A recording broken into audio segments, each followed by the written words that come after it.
Welcome to Shaq's house. That's our Shaq. You're now in Shaq's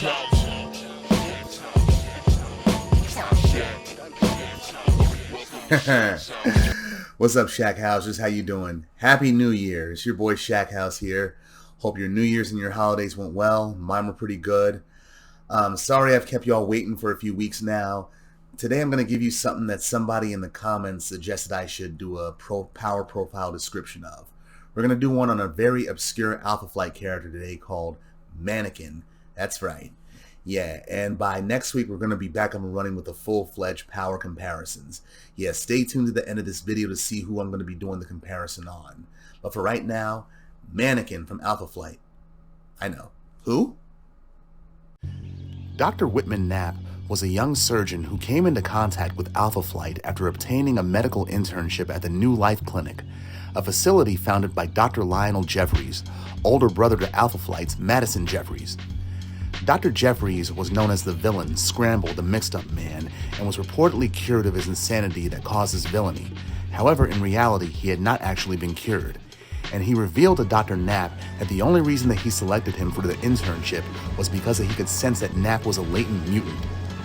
A battle between Alpha Flight and Dr. Jeffries caused Dr. Knapp's powers to manifest, splitting himself into 4 beings, but he eventually put his powers to good use as a member of Alpha Flight's training division, Beta Flight, under the codename Mannikin.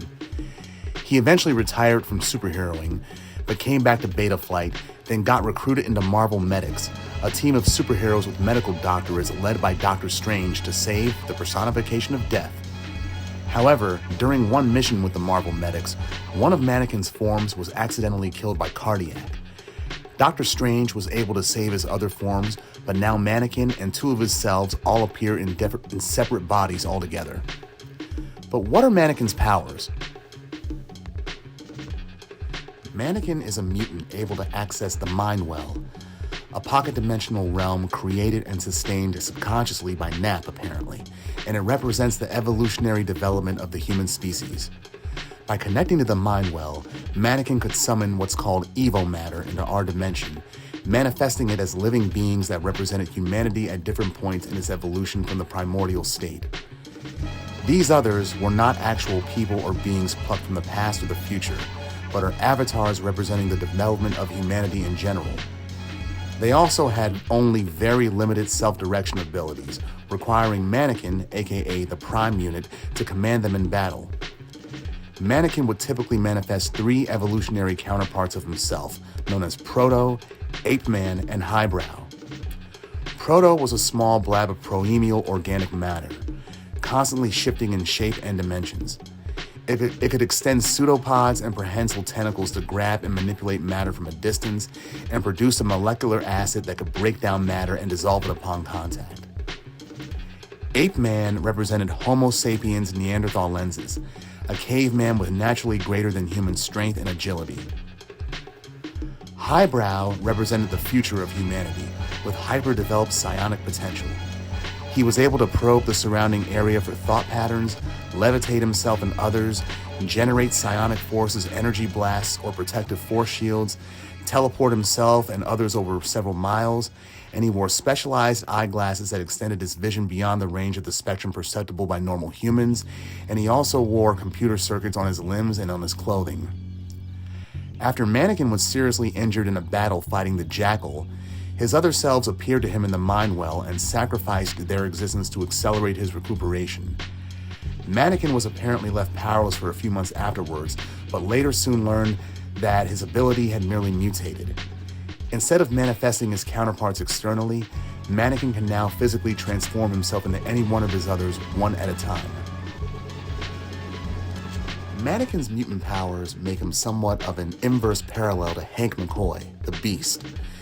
If you think about it, during Grant Morrison's run on New X-Men, the Beast had clearly undergone a mutation that caused him to be more cat-like in appearance. In fact, that led me to think that Beast's mutant power overall seemed to involve atavist de-evolution. Think about it, his original mutant abilities placed him on par with the Neanderthal ancestors of modern man. Well, I mean, look how he looked when he was part of the original X-Men.